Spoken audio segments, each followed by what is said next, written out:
Hello, everyone, and thank you for joining us. My name is Samantha Johnson, and I am the Assistant Director of Alumni Engagement at the University of Colorado Boulder's Leeds School of Business. Leeds is a top business school offering undergraduate, MBA, MS, and PhD programs, and has an alumni network of over 41,000 strong living and working around the world. We're excited to have Callie Harris presenting on Defining Your True North, Why Personal Values Matter at Work for today's webinar. A few housekeeping items before we begin. First, if you have any questions now or during the presentation that you would like to ask Callie, please send those questions through the chat interface. I will monitor questions as they are submitted, and Callie will answer them at the end of her presentation. As a reminder, for optimum audio quality, we do have everyone on mute except for myself and our speaker. If you experience any technical difficulties during the webinar, please notify us through the chat interface and one of our support specialists will touch base with you. Lastly, a link to access the webinar recording will be sent to all registrants later today, along with a survey link. Now, I'd like to introduce today's speaker. Callie currently consults with a variety of people and orgs to help them get unstuck and to design better programs that support relationships and systems. Most recently, she worked for the University of Colorado Boulder at the Leeds School of Business, designing an entrepreneurship, innovation, and design initiative for CU students. She previously oversaw partnership operations for Techstars, a worldwide network that helps entrepreneurs succeed. Callie earned a Master of Social Sciences from the University of Colorado Denver with research emphasis on the social capital resources that benefit startup entrepreneurs. In addition, she earned a Bachelor of Arts in Ethnic Studies as well as a Bachelor of Science in Journalism, both from the University of Colorado Boulder. Welcome, Callie, and thank you so much for being here. Thank you, Samantha. Appreciate it. And welcome to all of you who are joining today. As Sam mentioned, I have spent a good chunk of my career in the entrepreneurial ecosystem, and being around so many entrepreneurs who oftentimes face navigating the unknown and making tough decisions every day, as probably we all do in our work, I've come to see how important it is to define our values. I'm a social scientist by training, but really my passion lies in being curious and exploring how relationships and values and developing grit and building character add to our careers and to our life's work. So why we're here today, I'm excited to share some tools and tips for uncovering what I call your true north. And the information we'll cover today will help you to define your personal values and your true north. So I invite you to grab a pen and paper or open up a blank doc on your computer so you can take some notes as we move through this.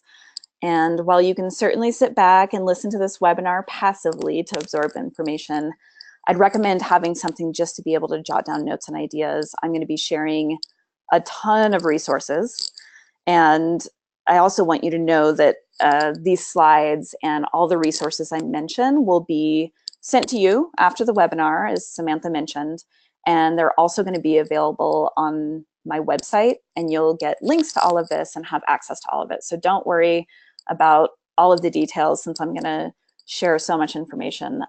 Just jot down notes and some of the highlights you see. Our map for today is to first cover why values matter, then to talk about how to actually step-by-step uncover and define your values, and then we'll wrap up with how you can live your values at work and why they matter in the workplace. I'll put this pretty simply, values matter. And this isn't just fluffy feel-good stuff. Social science research and frankly, just lived experience show all of us how much values matter in our day-to-day lives. So what exactly are values? Are they the same as beliefs or morals or ethics? There's not one single definition. And in social science research, values are defined in a really wide variety of ways, but I've picked out some words that I think are useful to help us frame what on earth are we actually talking about. So values can be defined as standards, sometimes as interests or preferences, as goals, as shoulds or oughts. I like to frame it a little more broadly and call values a personal code of conduct. And really, values are things that inform us in our behaviors and our actions. And values are a set of guidelines and decision-making frameworks to help us move through life. If you have a clear vision of where you want to go, you are not as easily distracted by the many possibilities and agendas that otherwise divert you. And this quote by an author, Tim Galway, frames really how we'll discuss values today. So if you think of your best, fullest, most satisfying life as your true north, then your values are your internal compass to get you to that true north. So think of it this way. Using your phone, using Google Maps or Waze or some other GPS tool, a GPS is an awesome way to figure out how to get to from point A to point B efficiently. But a GPS is really lousy in uncharted territory where there are no pre-drawn maps. But instead of a GPS, if you have a compass, it will always point north. And so in that way, your values are your compass that will always help you to move through both uncharted and charted territory.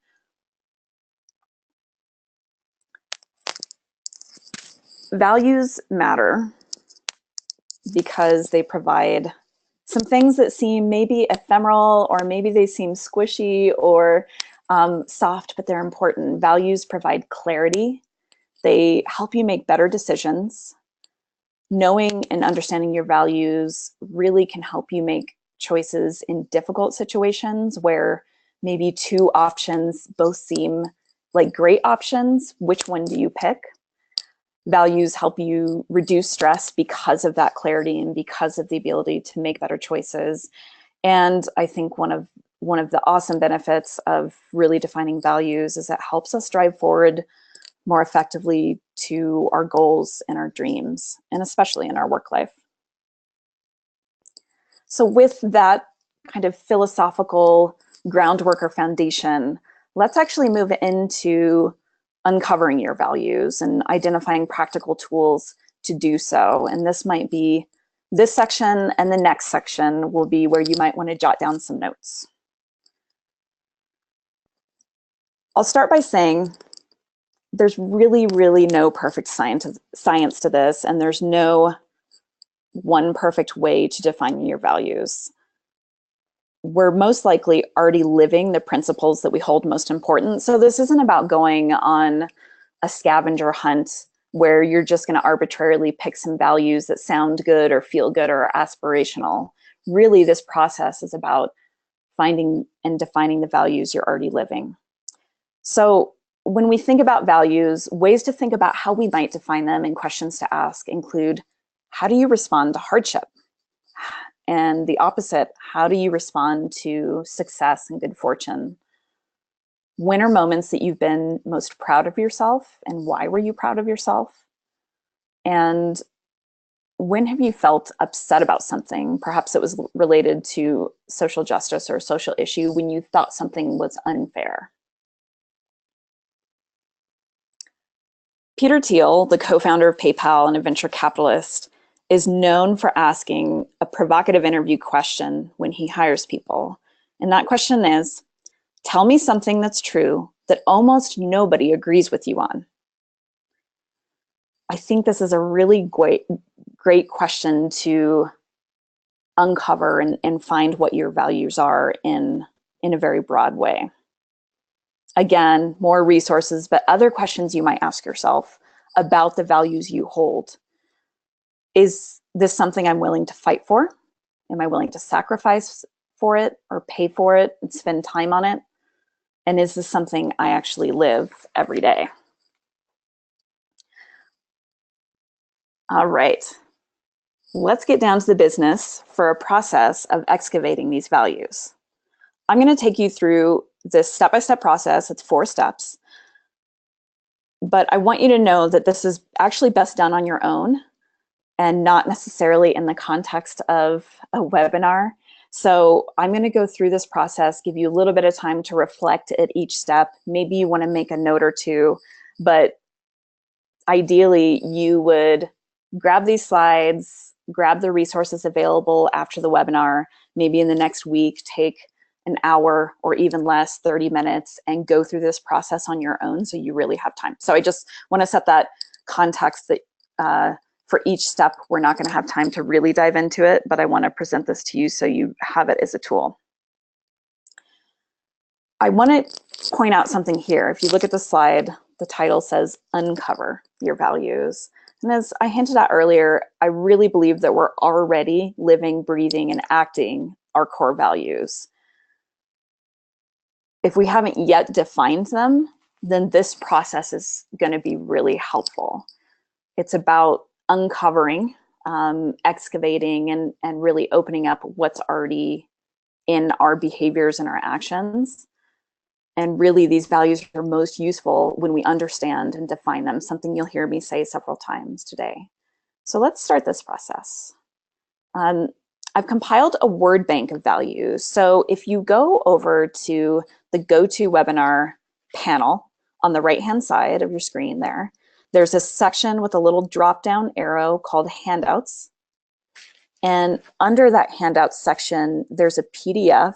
It's called List of Values, Calligator.com. Click that and keep that open. We'll use it for the next couple of steps. Give you a minute to navigate over there. Hopefully it's easy to find and download.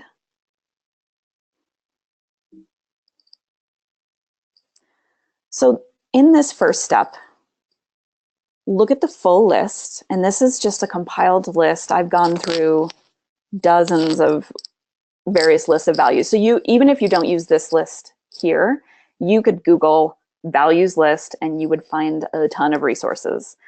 I drilled down and picked this particular set of words because I think they really resonate across the board and they're interesting and compelling list of values. So this or another one can be really helpful to use. You're thinking about, I know I live a certain way, but how the heck do I define it? So looking at this list, and again, this is when you set aside some time and work on this on your own, go through, maybe print this out and go through and just circle or highlight or make note of the values that really jump out to you. This is not something you should spend a ton of time overthinking. So don't spend too much time deliberating about each word, but move through the list and circle and highlight the words that jump out. This could be 10 words that jump out. It could be 30 words that jump out at you. There's no perfect or set number, just whatever really resonates.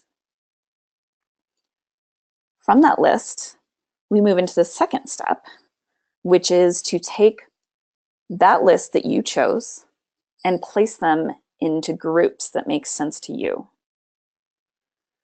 So for the purposes of this, I'm going to run through an example of hypothetical scenario of someone choosing some words from the word bank and then grouping them. So ideally, you should aim for about 4 to 8 groups of words. And again, there's no perfect science to this. There's 4 to 8 is not any kind of magical number. You may have 3 values, you may have 15, but overall, most of the research shows that really your core values are somewhere between 4, maybe as many as 10. So if we look at the example on this slide, the words, for example, in the first column, it's kind of a light blue or gray shaded area: abundance, growth, wealth, security, freedom, independence, flexibility, peace is this first grouping. In this hypothetical, the person choosing their values thought, for whatever reason, there were connections and similarities between those words. That's why they used those words. And then let's look at the third column: appreciation, encouragement, thankfulness, thoughtfulness, mindfulness. These are just groupings that make sense purely to you. The third step in this process, after you've drilled down to roughly about 4 to 8 groupings of words, is to pick one word in each group that resonates most deeply and you feel captures that entire group. And this really isn't easy, right? We're going pretty quickly through a process that actually takes time and reflection, but it's not an easy process because all of these values resonate. So going back to the example on the slide for abundance, growth, wealth, security, etc., in the first column or the first grouping, this person picked freedom as representative in certain ways of all of these values and qualities. So freedom might become one of the core values that this person defines as most important to them. And this, again, will take some time, take some reflection, or maybe not. Maybe for you, it'll jump out really clearly and really potently. But even for my own personal process, going through this took a bit of time, and I spliced it up. I did it over the course of weeks and months, frankly. But you can certainly sit down and dedicate 30 minutes to an hour and take your first pass at this. So the fourth step is one I think is fun, because this is kind of where we get to defining our values and having words that really mean a lot to us. So you have a couple of options at this step in the process. You can keep those single words. So again, going back to our example, the words from those various groupings were freedom, making a difference, mindfulness, and well-being. That could be your clear set of values that you hold true. Another option is to actually create a phrase or a sentence for each of those values, something that gives you an opportunity to provide some detail and provide a little bit more illustration and color to what your values are. So in this case, maybe saying freedom as a value is great, but you want a little more detail. So one of the core values you hold is, I favor freedom over restraint. Or for well-being, the well-being of my family is a top priority. And these are just ways to add a little bit of color and a little bit more nuance. I feel like sometimes words like freedom and mindfulness and well-being they're such huge concepts, and that can be helpful to us. If it's a broad concept, we can apply it in a lot of ways. But when we narrow it just a little bit, it puts a little bit more meat on the bones. So I'll show you the approach I've taken personally. So here's a list of my personal values. I even have gone so far as to saying, not just these are my values, but these are my values frameworks. I've chosen to use the short phrases option because it allows me to personalize the values. So in this example, act with integrity. Integrity was the word I started with, but it was important for me to put a little more color around it and say, act with integrity is my framework, my value framework. Or engage in curious empathy, innovate through the adjacent possible, extend invitations, celebrate enthusiastically. These are actually my personal values, and some of these may be clear. I think act with integrity is a fairly clear value, but maybe something like innovate through the adjacent possible, you may be wondering, what the heck is the adjacent possible? Or how do you innovate through that? What does that mean? The great thing is that by using these short phrases, I've been able to personalize and individualize what my values mean to me. And it's also been a really fun way to connect and talk about my values with others. We'll get to that a little bit later when discussing applying our values at work. But because I'm very public about my values, I post them on my LinkedIn, I post them on my website. I'm happy to talk about them. When I've worked at companies and been in an office, I've posted these, on a bulletin board or on my desk. And they've certainly inspired conversation and curiosity and questions around, well, what do you mean by extending an invitation? So there's, you could choose the single word, or you could apply a phrase or a sentence that individualizes a little bit more for you. So that is the 4-step process that can help you really define your values. And again, I encourage you to take the time to play with this process. It's unlikely that you'll have these perfectly defined after one sitting. And in fact, you may revise them over the course of weeks or months, or really sitting with them and seeing what works for you. After going through this process and going through the 4-step process, you may still feel stuck. You may get your list, so you look at the word bank, you group them, then you pick your one word from each group, and it may feel, I like the word, but it doesn't quite feel like it fits. That's totally okay. Sometimes looking at our strengths and skills can help us define our values. And so strengths and skills are not the same as values, right? They're not synonymous. But sometimes our strengths can reveal the things that we care about. So one way to do this is to take a peek at your resume or your LinkedIn profile. Are there any themes in your resume that stands out? Perhaps you have several bullet points under your various jobs where you created new program or launched an initiative or invented a new process. Bullet points like that, created, launched, invented, may point to core values such as creativity or a core value of innovation or imagination. So it's a good way from existing content, your resume or your LinkedIn profile, to kind of grab and look at ideas and concepts that inform your values. Another example is to look at the community or volunteer section of your resume. So perhaps you notice there's a theme of the projects or the organizations you volunteered for. So say your volunteer experience has primarily been to volunteer at your local food bank and your local homeless shelter. Looking at that may reveal a value of justice or of value of compassion or a value of service. Beyond your resume or LinkedIn profile, there are other skills identification tools that can be really helpful. And I found that some personality tests can be useful. So I personally don't put a lot of stock into personality tests.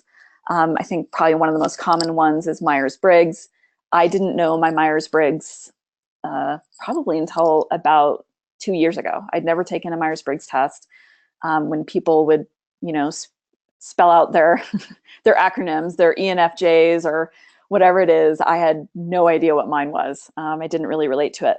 But I did a couple of years ago stumble across a Myers-Briggs personality test called 16 Personalities. And that's just 16 personalities, or the numeral 1 and 6 personalities.com. And this website offers a free assessment and of your Myers-Briggs, but it goes into so much detail and is so thorough, and it's really interesting. It actually, when I did this test, as skeptical as I am of personality tests, it was scary how closely it matched and how true it rang. So that was a really useful way to, yes, see my personality traits and my strengths, but those things point to my values. Another tool many of you are probably familiar with is the Clifton Strengths test. And that was formerly called Gallup Strengths Finder. You might know it as that name. So this assessment, unfortunately, is not free. It usually costs, I think, $20 to find your top 5 strengths. So it's not cheap or free, but it is a helpful assessment if you really want to dive into those strengths. And I found the assessment to be worth the money. And a quick tip, as I was doing a little bit of research on this, you may be able to purchase this assessment for $10 instead of $20 if you sign up using your university or educational email address. So if you use your colorado.edu email address, and I've included a link on my resources page on my website. So that'll be, you'll get access to that and be included at the end. And I found it to be an okay tool. And another tool I've found useful, and this one is free, is called the Big 5 test. And it basically tests you across 5 broad factors of personality. And you can either Google Big 5, or I've included a link to kind of the standard Big 5 test, which is free and useful. So these are all tools. You don't have to go through your resume. You don't have to go take your Myers-Briggs or your Clifton Strengths, any of these. But if you're feeling stuck around really defining your values, dipping into your strengths and your skills and your traits, I found can be really helpful. After you've gone through this overarching process of defining your values, one question that comes up, and certainly came up for me, was, are these the right values? And so here's some questions that will help you suss that out. Do these values feel personal? Would you be excited to share your values with someone you trust, such as one of your mentors? Do any of these values feel inconsistent with who you are? For sometimes we pick values that apply to a role model or an authority figure or a hero we have in our life, but they don't necessarily fit with who we are. Would you stick by these values if they were unpopular, or if you'd be in the minority by exercising these values? Again, your values have the most impact in your life when you understand them and can define them. And this entire process is meant to do just this. I know this is a ton of content so far, lots of questions, lots of resources. So 2 quick reminders. As Samantha mentioned at the beginning, pop any questions you have into the GoToWebinar panel so that I can address them in the Q&A at the end of the presentation. And secondly, again, these slides and resources will be sent to you. All right. So in our final section for today, we're going to look at practical ways you can live your values at work and in your career.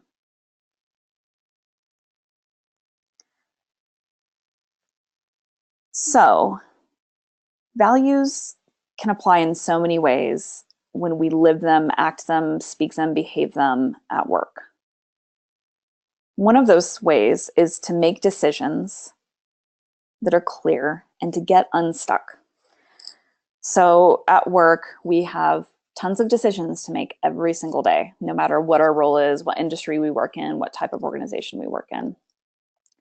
Some are big decisions that could impact your client or your team, your department, or even your whole company. Other decisions we have to make are small, and perhaps they only impact your individual day-to-day work. But whether they are big or small, as you make decisions in your work, it can be really useful to run those decisions by your value schema, by that list of values. Ask yourself, say you're facing a big decision, ask yourself first, how do each of your values apply to this big decision, or how might they inform them? Another good question is, would making this decision be in conflict with your values? So not only do your values apply to this, but are they in fact in conflict with a decision? So for example, let's say you've grown and worked really hard at your current company in your current position for a number of years, and you don't see a path for future growth. You're faced with the decision whether to stay at the current company or to find a new one. And let's say that one of your core personal values is persistence. So your value of persistence, as you're deciding, man, can I grow in this company? Can I not? This value of persistence might encourage you to think about staying in your current role and exploring every single option for growth. So you persist. You ask your manager about obtaining a professional development stipend to take a class to grow, or you ask to take on a special project, or you ask to shadow a different team for a month.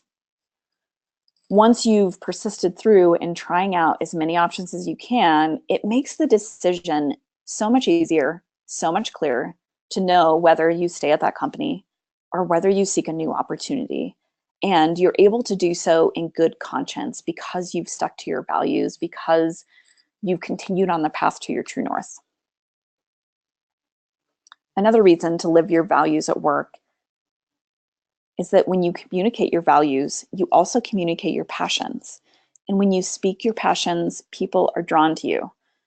When we speak our values and passions, we're more likely to lead with influence and have our message heard. Again, whether that's in a small way with one other team member or in a big group setting if you are responsible for leading a big team.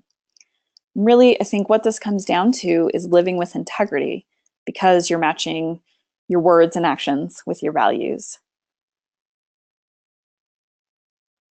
So think of, for example, someone like with whom you had a really inspiring conversation recently. It could be anyone in your life. Or maybe something like a TED Talk that you watched that inspired you. What about it was it that inspired you? And could you take a guess at what types of values might have influenced that person? For some reason or another, that conversation, that TED Talk inspired you and influenced you. And no doubt much of that came from that particular individual's values being lived out in what they were saying or what they were doing. Another way that you get to lead with influence is that no matter what stage of your career you are in right now, maybe you've just graduated in your first role or you're a senior professional, no matter what, you have a professional identity. And you have a professional identity whether or not you've been intentional about developing it. So if you are clearly defining your values, it allows you to also define and communicate what your professional identity is. So perhaps you're a leader known for your creativity, and that's a core value you hold because you're creative in your decision making. You're creative in the projects you launch or how you support your team.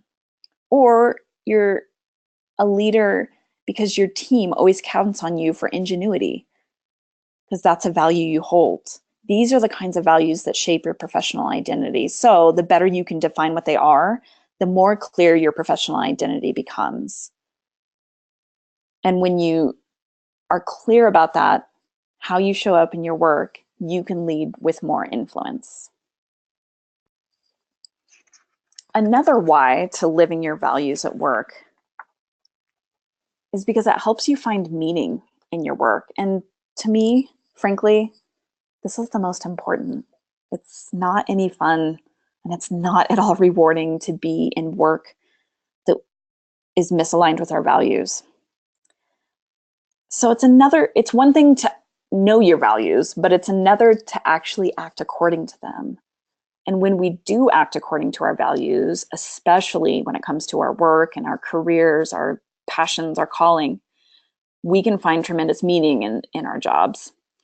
So if you don't like or agree with your company's product or mission, it makes it really hard to be as productive or as motivated in your work. And fortunately, the opposite is true. When our personal values match up with the mission, the values, or the product of the company we're working for, overall, we tend to be more engaged and more productive in our work. All right. Let's get into some really practical tools and tips to connect your values to your career. Sticky note reminder. This sounds so silly and it's so useful. One way, once you've defined your values and gone through that process, is simply to write them down and pin them up somewhere at work. So, as I mentioned earlier, I keep my values in my office or in my workspace. A lot of times I've just had a really small, simple sticky note with the values I showed you earlier written on them on my monitor, because I stare at my monitor for most of the day and it just serves as a reminder for the values I hold dear. I also keep my organization that I'm working with, I keep their values posted on another sticky note. And really the point is to display them where you see them often. And especially if you're in an early process of defining your values, seeing this is helpful in testing them out. Are these values resonating? I see them on the sticky note stuck to my monitor. I look at them all the time and, oh, 4 of the values I listed feel really good. And there's this one that feels off. That simple sticky note is really effective. I even had in one of my jobs when I was working at Techstars, this was a little bit of a, not necessarily a personal core value. It was I would say it was a combined personal value and organizational value, but I had a sticky note that had one question and it said, does this help make entrepreneurs more awesome? And that sounds silly and it's very casual language, but it was a value during the time that I worked at Techstars that every decision I made, from little to big, I could run through that. If I was going to um, work in a corporate partnership with an organization, I would ask the question, will working with this big Fortune 100 company help make this small startup entrepreneurial company more awesome? And so it's those little reminders that can be tactical and really helpful. Another practical tool is to make your values public. Say them loud and proud.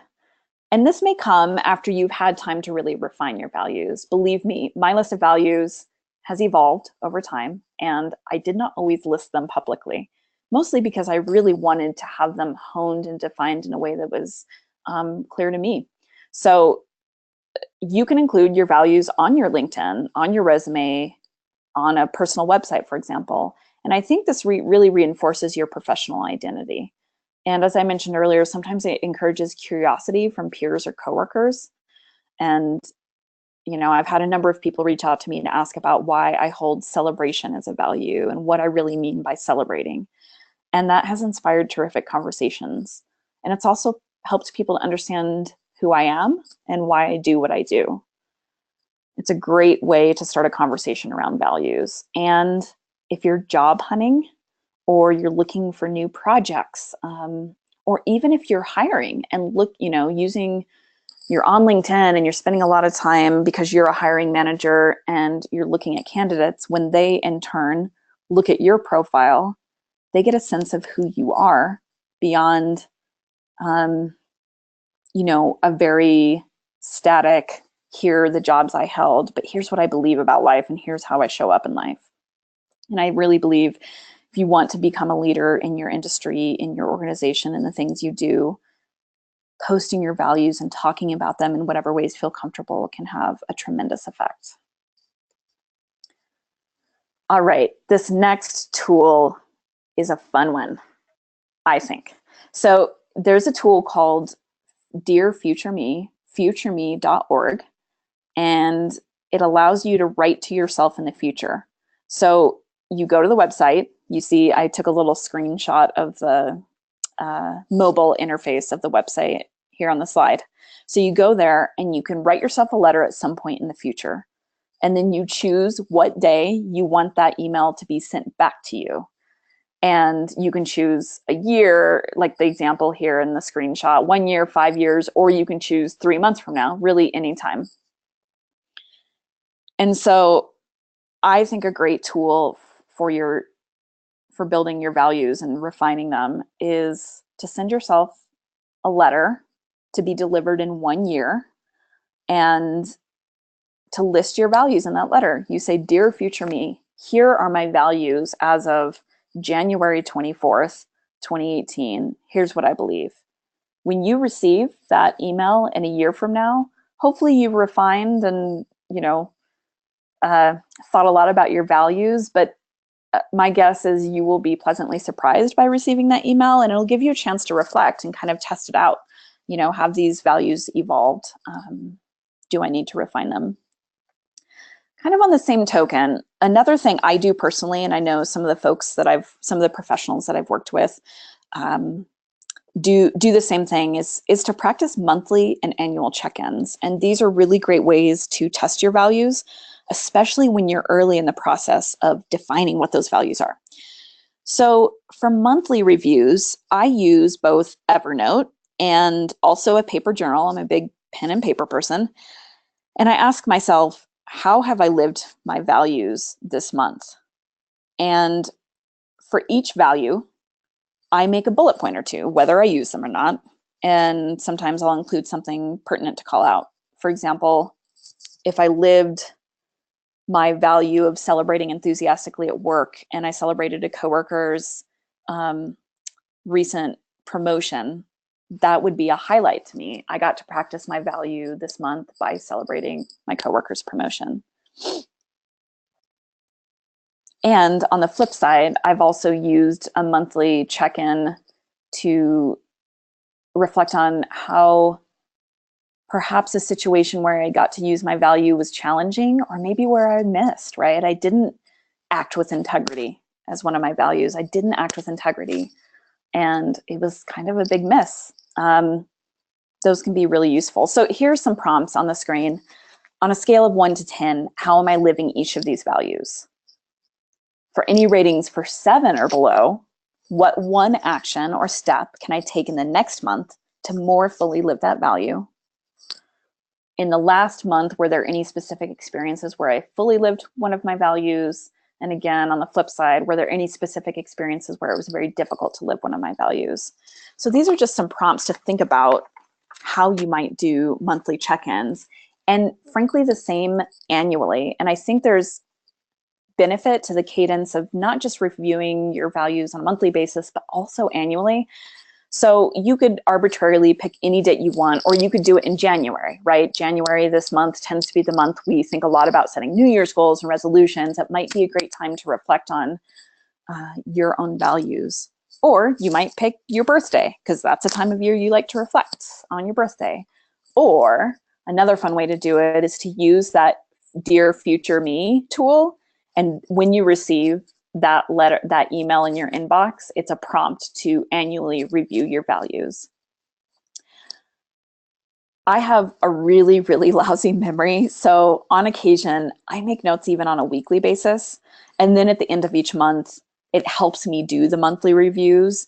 And same in turn, at the end of a year, because I have the monthly reviews, I'm better able to do an annual review.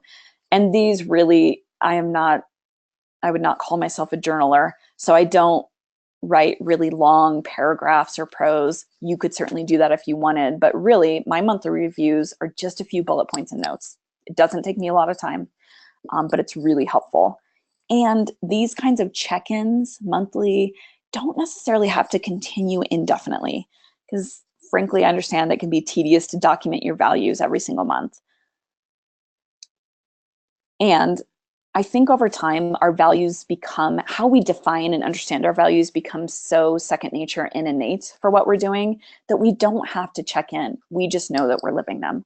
But I do recommend, again, if you're in this early process of defining and understanding your values, I recommend doing it monthly for at least 4 to 6 months. It's really a great way to fine tune what your values are. All right, another tool, tactical, again, doesn't take a ton of time.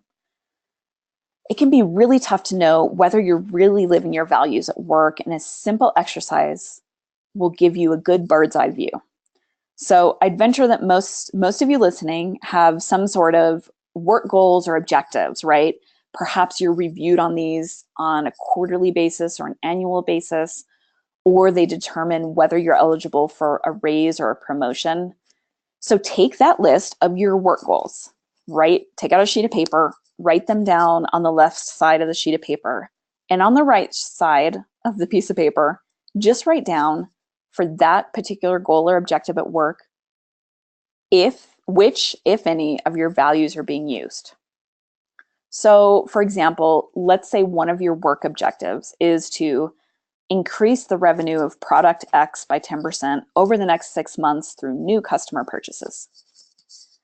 And then your core values are, for example, abundance, risk, loyalty, curiosity, and openness. So take each value one at a time and ask yourself, does this apply to my objective? And if so, how? And this exercise is simple but effective. It should take you no more than 15 minutes. But it does allow you to broadly measure, okay, the things I have to do at my work, do my values apply here, and how might they apply? If you go through this exercise and you find that your values in no way apply to your work objectives, or that they're in extreme conflict with your work objectives, I would say that's a red flag that you're likely not aligned with the responsibilities of your role or the mission of the company. But in most cases, this is a really unlikely scenario. The beauty of defining values is that they tend to be flexible enough to apply. So you just have to figure out how your values can help support your work objectives. One last tool that I like to use is called Blueprint of We. And it's this really simple tool that helps you get on the same page with those you manage or with your manager. So the blueprint is a series of questions that dive into your work style, your triggers, and your preferences. Both you and your manager, like separately and independently, write down your answers to each of the question prompts in the blueprint on your own time, taking time to reflect. These questions and prompts include your values. They include a whole variety of the ways that you work. Then, after you both have filled out your own individual blueprints, you come together to share them and take time to discuss.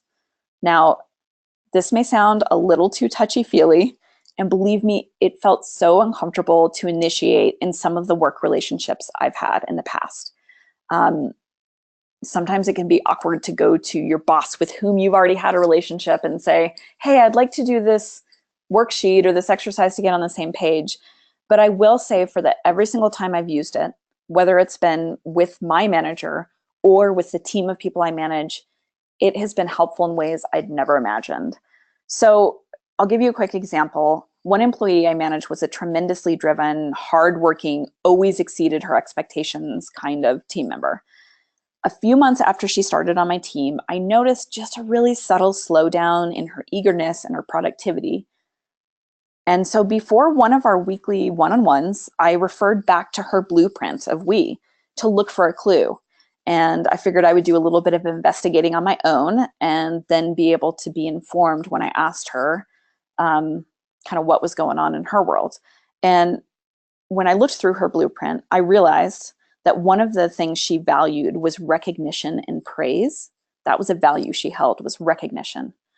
I realized that I wasn't doing a good job as her manager of giving her enough recognition and the right kind of recognition in her work.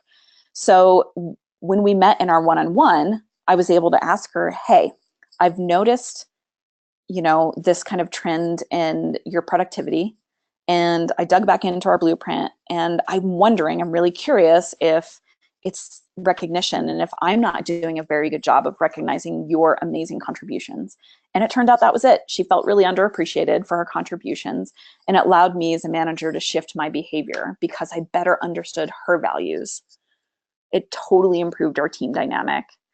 And of course, we certainly could have gotten to that same result without the blueprint of we, but as a manager, it allowed me and empowered me to take on the responsibility of understanding her values and seeing how that lined up in a work setting. And I will say, a quick note on the blueprint is I recently discovered, I've used the blueprint for a number of years and I have all of the templates on hand. The blueprint has unfortunately started charging quite a bit of money. I think it's maybe $50 or something for the blueprint. You can go to the website. They provide free resources, like free primers on what the blueprint is. And literally all you have to do is write down the prompts yourself in another document and you will have the blueprint. So I'm sorry if anybody here works for Blueprint of We. I don't want to discourage sales, but I do think it's a fairly straightforward format. I like the blueprint. There's lots of ways you can form this, but I like the blueprint because it has really good questions and prompts. Also, if you have questions about it, can't find it, you want to get a little more detail, feel free to reach out to me. All right, that wraps it up. So if you can take one thing away, I hope it's this, that your values have the most impact in your life when you understand them and can define them. This is your true north. And my call to action for you is to go through that Uncover Your Values four-step process sometime in the next week. I'm confident it will help you understand and define your values. So a huge thanks for all of you for joining today, making it through this just mind dump of resources and ideas and prompts and questions. And I really encourage you and invite you to reach out to me. I'm happy to walk through any questions you might have, help you get unstuck with this, clarify anything that wasn't totally apparent. Here, my contact info is listed on the slide here. And you can visit this URL, which is my website, so blog.caligator.com/true north. And on that page are these slides and all of the links to all of the resources I mentioned today, in addition to some other resources. And I'm continuing to update that page. So I'm trying to make it a useful resource for anyone who's thinking about defining and finding and uncovering their personal values. And all of this info, again, will be sent by Samantha and the Leads team as a follow-up to this webinar. So now would love to open it up to Q&A. And again, if you have any questions, pop them in the GoToWebinar panel, and Sam or one of the other Leads team members will pose those questions. Great, thanks, Callie, and thank you so much for all these resources and great information. We do have a question about a tool. Do you have any experience with the tool Values in Action? And do you support how that tool identifies those values, if you have had experience with it? That's a good question. I'm not familiar with that. And somehow I was looking for other resources and I did not come across that one. So unfortunately, I can't provide too much feedback. I will say the process I outlined is not the only one, right? I think there's a lot of ways to dive into this. I've just found the way I outlined, and when I've used this with other folks and had them go through the process, that it's been palatable and like non-painful to do it that way. It's fairly simplified. So I encourage exploration. I bet the values and actions is just as useful. Awesome, thank you. And another question for you, specifically about the values list that you shared. Could you expand a little bit more on your thought process when you were putting together that values list, and why you chose to consider the words that were on there? You bet. So if I didn't say it earlier, I'll say it now and reemphasize it now. This is not a finite list, and it's not, you shouldn't only stick to any particular list, whether it's this list or any others you find online. Why I went through this process and looked, because there are a bunch. Again, if you Google it, you'll find a bunch of values lists. Some of them felt like they had words that were not values, but they were actually more like descriptors of values, or they were, how would I term it? Well, in some cases, they were just redundant, like words that were just so darn similar that I think for someone just defining their values, they might struggle and say, oh man, these two words, like, how do I choose my one word between these two? So I wanted to distill and filter just a little bit. And again, my guess is, even with this word bank, I'll probably continue to modify it and grow it and add more words. And I would, honestly, I'd welcome the feedback from anyone. It's a good way to get started, and then you get to, build and grow through there. Great, thank you so much. And another question for you, can you walk through an example, maybe with your own values that you've experienced as you've identified them, where you mentioned this a bit in the webinar, but where you came across an instance where you felt like there was a lot of pushback from the greater good, maybe not an agreement of that value? How did you either work through identifying that was a value that you truly wanted to stand by and continue moving forward with, or revisit and redefine? Ooh, that's such a good question. So,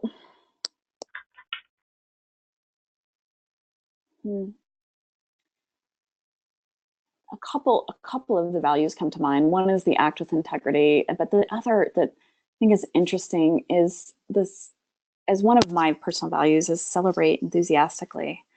I don't know if I necessarily got, I'll put it this way, I don't know that I necessarily got pushback. I don't think people, I think across the board, people are not necessarily going to say, darn it, celebration's stupid, we shouldn't do that, that's a terrible idea. But I did get pushback on, why is it a value? Is it really worth being a value, like an actual value, right? Like, isn't celebration just something you do when it's your birthday or when people get married? And I did get some pushback around that when I would share that with people. They're like, oh, well, that's nice. That's like kind of fluffy and feel good and like wimby nimby. I live in Boulder and love Boulder, but it's like rubbing two crystals together, whatever. And so the pushback, it did help me refine because I wanted to think about, well, what does celebration mean and why is it such a core value and something I hold important? And frankly, it came through conversations. It didn't come through sitting down and like writing things out. It came through conversations with people. I asked my mentors. I talked to some of my managers or past managers. I talked to friends or peers, and I would just, run it by them. And what kind of came out of that was that celebration is important to me because I really believe that making note of the wins in our life boosts us and lifts us in ways that go beyond just the moment of celebration, right? And so I am actually, I tend to be a little bit quick in dismissing things like, oh yeah, we accomplished, like on a team, like when I've managed a big team working on a really important project, like we accomplished the project, we get it done, we deliver to the client, and then some of my tendency, and I think this has been a tendency maybe in the last, like, I don't know, 8 to 10 years of my working life, has been, oh, let's just keep cranking it out. Like, good job, high five team. And I realized that what the team needs, especially in a workplace setting, is to take a moment and have recognition for something well done. And that's how I think of celebration. So I know that's not a direct answer. And I think that's a really good question for whomever asked that to think about. Yeah, when you did get pushback and something you believe that no one else does, frankly, that's magic. I think if you believe something that no one else does, and let's be honest, probably someone else on the face of the planet believes something very similar to you, but in your context, if you feel like you believe something that no one else does, that's your individual marker, right? That's what sets you apart. Awesome. Well, thank you so much for your thoughtful answer with that. And thank you again, Callie, for all of this great information and the resources that you've provided for all of us today. And thank you to everyone for joining us for today's presentation.